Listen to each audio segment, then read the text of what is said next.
Tem casal que está se afastando tanto e nem sempre por brigas, conflitos, e sim, sabe por causa de quê? Do celular. Tem até uma imagem circulando nas redes sociais que a gente vai mostrar para você daqui a pouquinho, que mostra muito bem sobre esse comportamento. Deixa eu te apresentar a nossa convidada de hoje, que é a Thaís França, que é ginecologista, também terapeuta sexual e que tem visto muito isso. E nós vamos conversar a nossa conversa mostrando para vocês essa imagem. Olha isso que eu estou impressionada. Até naquele momento tão gostoso, né, entre um casal, estão ali com o celular, Thaís. É uma imagem que realmente impacta, né, Mônica? Impacta. E infelizmente é um retrato da realidade. Hoje, o celular ele é uma ferramenta maravilhosa. Sem dúvida. Né? Facilita o trabalho, diminui a distância, democratiza a informação. A questão é como nós utilizamos essa ferramenta. Né? A gente pode utilizar ela de uma forma mais benéfica ou de uma forma o tempo inteiro, né? E evitando o contato, se isolando um pouquinho das relações, e isso é muito prejudicial. Você tem visto muito isso, assim, que a maioria dos conflitos não é nem por falta de dinheiro, porque, né, é por isso mesmo, assim, que tem se desgastado e tem levado até realmente a separação? A internet, ela modificou a forma de se relacionar. E os casais que não conseguem lidar muito bem com isso sofrem muito.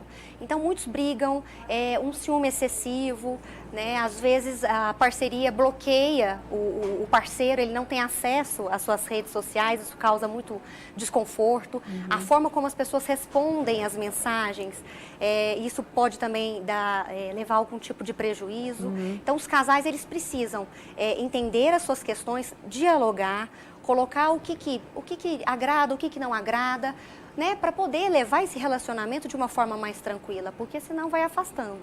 Quer participar com a gente dessa conversa com a doutora Thaís? 998-97000 é o nosso WhatsApp, pode mandar o seu comentário, né? Se você está vivendo uma situação assim, pode mandar pergunta para ela também. E aí, quando a gente fica conectado demais, aqui, desconectado demais do outro, não existe clima, isso pode trazer, né, essa ausência de relações sexuais boas, fortes, intensas, né? Isso pode gerar até complicação para o organismo, para o nosso emocional. Qual é a sua avaliação, Thaís?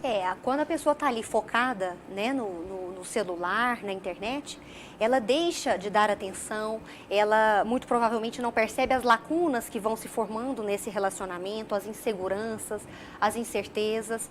E aí a pessoa ela vai focada ali naquele meio, né, social dela, muitas das vezes vivendo uma fantasia, né, uma não realidade, né? Relacionamentos e situações muito superficiais, muito descartáveis, né? Tem até o termo daquele sociólogo Bauman, né, o polonês, do amor líquido, que é aquele amor que não tem forma, daquelas relações sociais que não tem forma. Porque antigamente a gente tinha uma sociedade, os relacionamentos um pouquinho mais sólidos. Né? Hoje em dia é tudo muito líquido, a incerteza ela é muito grande. E aí, se essa incerteza ela aparece, essa insegurança aparece, essa falta de intimidade, a desconfiança, o ciúme, são situações, sentimentos que começam a aparecer e causar desconforto, causar algumas disfunções, separações. Então, é importante a gente perceber isso. Uma vez uma paciente me falou isso eu não esqueço, que em terra de ciumenta, desligar celular é traição. Né? Eu vi também. Desligar o celular é a oportunidade que a gente tem de dar atenção à parceria, de entender as nossas questões, aprofundar nessas questões, fortalecer os vínculos, né? O que eu brinco, as melhores coisas da vida são vividas offline. Offline, com certeza, com certeza.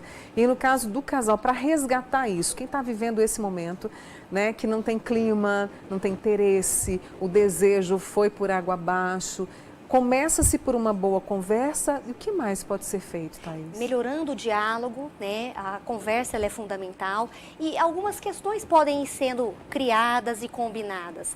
Então, chegou em casa, realmente vamos ter um tempo maior para a parceria, para o relacionamento, né? Evitar aquela... Quantas pacientes, Mônica, me relatam que às vezes no meio de uma relação toca a mensagem de um e-mail ou de um WhatsApp, para-se o que está fazendo. Ah, não acredito. Isso é comum, isso é comum. Então, as coisas estão chegando num ponto que a gente realmente precisa repensar. Parar e pensar. Parar né? e pensar. Então, na época das refeições, né? Porque eu gosto de falar que a questão da refeição, o almoçar, o jantar em família, isso sempre foi, ao longo da história, algo muito valorizado. Tem até a Santa Ceia, a famosa Santa Ceia, é uma reunião ali e que tem a alimentação e tudo mais. A gente está perdendo essas questões. Então, tá ali com a refeição não é estar no computador, não é estar no celular, não é estar preocupado com outras questões. É estar realmente ali. É dar atenção para o filho, é dar atenção para a parceria, é conversar sobre o cotidiano. Então, são pequenas coisas, né? A caminhada realmente estando ali. Quantas vezes a gente vai lá no Parque de Sabiá, as pessoas estão caminhando e olhando no celular? Elas estão caminhando ou estão olhando no celular? Então, assim, são coisas que precisam ser repensadas. Vou fazer o seguinte, vou fazer uma pausa com a doutora Thaís França, que é ginecologista, também terapeuta sexual, trazendo essa preocupação. Eu vou repetir a imagem para você que chegou agora, ou de repente foi lá na cozinha preparar um café e não viu a imagem que a gente mostrou para você. Já já eu volto, tá?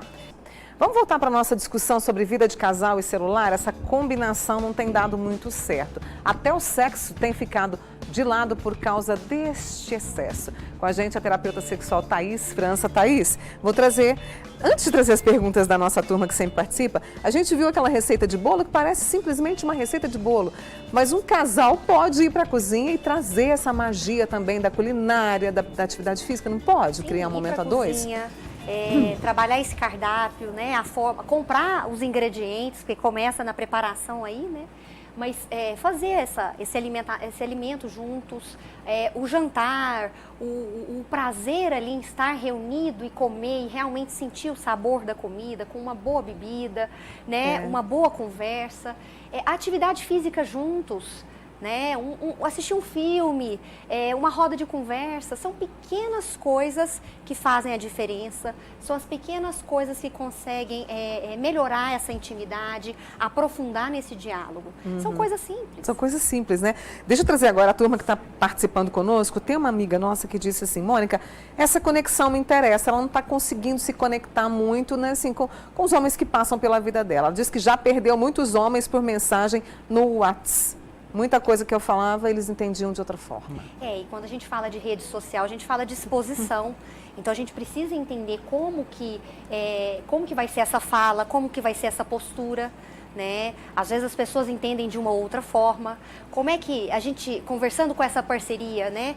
Colocando e pontuando coisas que a gente gosta, que a gente não gosta tanto, né? Entendendo que o outro também entende dessas questões. Nós vamos deixar nas nossas redes parcerias antigas, né? Relacionamentos anteriores. Né? O combinado não sai caro, né, Mônica? Caro. Então, isso precisa ser conversado. A forma como a gente vai cobrar do outro, né? As senhas são compartilhadas, né? O perfil é feito em conjunto ou é feito em separado? Então, são questões que os casais precisam conversar e decidir entre eles, né? Tudo depende do que eles querem. O que eles vão definir, Perfeito. né? Mônica, a cada 15 dias, é a Luciana que está contando, eu e meu marido vamos para o sítio. E como lá não tem internet, muito bom, a gente se desintoxica do celular e se conecta. E olha que interessante, né? A cada 15 dias, a cada 20 dias, e é uma forma do casal olhar para as suas questões, né? Começar a realmente vivenciar as fantasias, os desejos, poder ouvir o outro, isso é fundamental, né? E a gente evita que essas lacunas que vão se formando ao longo da vida, que elas aumentem e que a gente lá na frente que a gente lá na frente tenha problemas maiores, né, confusões maiores que poderiam ter sido evitadas. Então, isso aí é uma tática excelente. Excelente, né? Agora, a Sandra lá de Uberaba, como que eu volto a ter essa conexão e deixar insegurança de lado? Então, a insegurança tem atrapalhado bastante esse relacionamento dela. Primeiro é deixar esse telefone, essa mídia social de lado, né? Poder conversar com o parceiro, conversar com a parceria, entender o que eles podem fazer juntos, o que pode ser feito para melhora, né? O que eu posso fazer que vai ser de um agrado maior. Então, é conversar, Mônica, não tem como a gente fugir disso. Conversar não é regra, é regrinha. É fundamental. Deixa-me ver aqui mais pessoas. Mônica, Opa, peraí, que as pessoas estão mandando aqui de outras questões, né?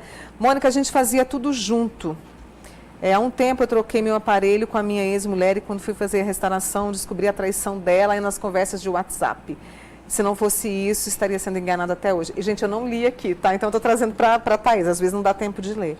A gente fazia tudo junto. Depois, com relação ao WhatsApp, tudo mudou. Eu vou preservar o nome desse amigo. Essas questões de traição são questões muito complexas, né? E quando a pessoa quer enganar, se antes já era fácil, hoje em dia é mais fácil ainda. Né? É muito fácil você se conectar e você desconectar. É muito rápido. Então, essa questão de confiança, de trabalhar a confiança, de entender essas questões é fundamental. Se antes era fácil, hoje é mais fácil ainda. E aí, essa quebra de contrato, essa quebra de sigilo, vem de uma forma muito forte e muito negativa para essa outra pessoa também. Essa reestruturação, o confiar novamente, é algo que vai precisar ser estabelecido, ser desenvolvido, porque não é fácil. Né? Agora, as redes sociais, elas são é um campo muito aberto. Existe uma rotatividade, uma facilidade muito grande. Então, as pessoas precisam entender o que elas querem, a forma como elas vão se comportar, como é que elas vão... porque a exposição ela é muito grande. É grande, né? Ela é muito intensa. E o assédio também. A gente fala em assédio, porque você pode ser assediado como assediar. Como é que vai ser essa postura desse casal? Isso precisa ser conversado. Eu gosto quando você reforça isso, precisa ser conversado, porque acho que tem uma coisa que nós perdemos ao longo de toda essa evolução, foi a habilidade para conversar. Deixa eu trazer a nossa amiga Lohane, que contou o seguinte: Mônica, meu marido fica o dia inteiro no serviço. Aí quando ele chega em casa, o que ele faz? Vai direto para o telefone. Isso, a pessoa, eu acho assim, é um sentimento de rejeição que bate, uma opinião muito particular. Mônica, ele não me dá atenção, o que eu posso fazer? A gente precisa sentar, conversar. Estabelecer restrições, estabelecer metas. Eu sei que às vezes muitas pessoas usam o WhatsApp até como trabalho. Exatamente. Né? Mas a gente pode tentar pontuar as visualizações. Não precisa ser a cada 5 minutos. Pode ser uma vez a cada 2 horas, 2 horas e meia. Né? Aguardar para responder, né? 1 hora, 2 horas, isso não vai ser prejudicial. Muitas das vezes a gente pode até estabelecer isso com os nossos pacientes, com os nossos clientes. Eu vou responder determinado horário. Se for realmente alguma coisa muito importante, por favor, me ligue ou me dê um toque. Porque aí eu sei que aquilo é importante, tem um risco de vida, tem uma necessidade maior. Então, a gente precisa estabelecer essas restrições. E isso é fundamental. E quando o casal ele não estabelece isso, o comportamento das crianças, dos filhos, é um comportamento imitativo. É o exemplo, É o exemplo. Então, isso precisa ser pontuado até como exemplo de relacionamento para essas futuras gerações. Tem um amigo nosso, Mauro, que trouxe aqui: olha, Mônica, eu tenho um relacionamento homoafetivo, nós temos nossas desavenças, né? As nossas diferenças, mas somos muito unidos. Então, pelo visto, a questão dessa conexão, ela está muito bem estabelecida e o celular ele fica para o que tem que ser. E o celular ele é muito importante. Não tem como a gente hoje ter uma vida profissional e social, muitas das vezes, sem o uso moderado, né, da internet e das redes sociais. Então, isso precisa ser estabelecido. Tudo depende da forma como a gente utiliza as ferramentas. Né? A gente pode usar de uma forma apropriada ou de uma forma inapropriada. E aí, essas escolhas, né, vão causar consequências e a gente tem que estar consciente dessas consequências. Eu vou pedir para você ser um pouquinho rápida, que nosso tempo está terminando, mas tem uma amiga nossa, eu não vou falar o nome dela, ela disse que foi traído pelo marido com a irmã. Não consegue mais confiar nele, não consegue olhar nos olhos dele, já não sinto prazer, criei um bloqueio. Não consigo me liberar. Essa questão da traição é uma questão muito forte. Voltar a confiar é uma questão muito forte. E aí existem questões aí também que precisam ser trabalhadas, né? A questão da traição até com uma pessoa muito próxima também, a irmã. Então isso aí vai precisar aí de uma psicoterapia para poder voltar e reestabelecer e reestruturar. É possível, né, Mônica? Mas não vai ser fácil. Essa é a doutora Thaís França, ginecologista, também terapeuta de casais, terapeuta sexual, com a gente aqui hoje, conversando sobre esse relacionamento que nós precisamos dar atenção. Muito obrigada, Eu que Thaís. agradeço. Até a próxima, Obrigada. viu? Bom restinho de semana para você.